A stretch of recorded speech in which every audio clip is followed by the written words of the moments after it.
ពីកូននៅតូចម្ដាយលំបាកគ្រប់យ៉ាងធ្វើការទាំងយប់ថ្ងៃដើម្បីកូនបានរៀនដៃម្ដាយហូរឈាមព្រោះការងារហត់នឿយតែក្នុងចិត្តមកម្ដាយនៅតែញញឹមដាក់កូនម្ដាយសួរហូបតិចទុកឲ្យកូនបានឆ្អែតខ្លួនឈឺក៏មិនប្រាប់ខ្លាចកូនពិបាកចិត្តភ្លៀងធ្លាក់ក្តៅត្រជាក់ម្ដាយមិនដែលរអ៊ូព្រោះក្តីស្រឡាញ់កូនធំជាងវ័យទាំងអស់ថ្ងៃនេះកូនធំហើយទើបយល់ចិត្តម្ដាយយល់ពីទឹកញើនិងទឹកភ្នែកក៏ម្ដាយអ្នកម្ដាយកូនអើយកូនសូមអរគុណម្ដាយដែលលះបង់គ្រប់យ៉ាងដើម្បីអនាគតកូនស្នេហ៍ម្ដាយធំធេងជាងមហាសមុទ្រ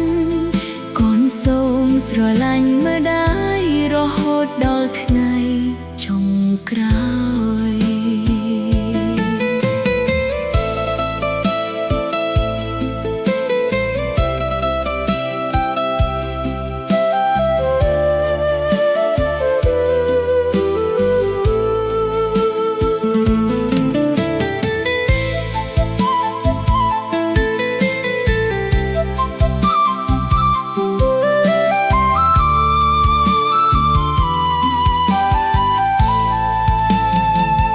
ពេលកូនមានទុក្ខម្ដាយនៅក្បែរលួងលោ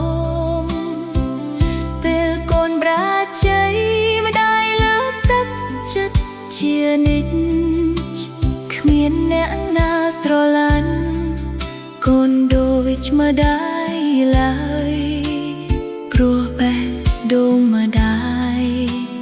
មានតែកូនម្នាក់ថ្ងៃណាកូនជោគជ័យក៏មិនភ្លេចគុណម្ដាយ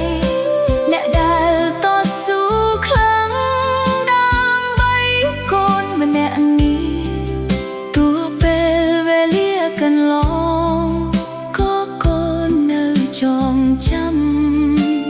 គុណម្ដាយធំធេងមិនអាចតបស្នងអស់ទឹកភ្នែកកូនហូរពេលនការលំបាកក៏ម្ដាយកូនដឹងហើយថាម្ដាយស្រឡាញ់កូនប៉ុណ្ណាអ្នកម្ដាយកូនអើយកូនសូមអរគុណម្ដាយដែលលះបង់គ្រប់យ៉ាងដើម្បីអនាគតកូនស្នេហ៍ម្ដាយធំធេង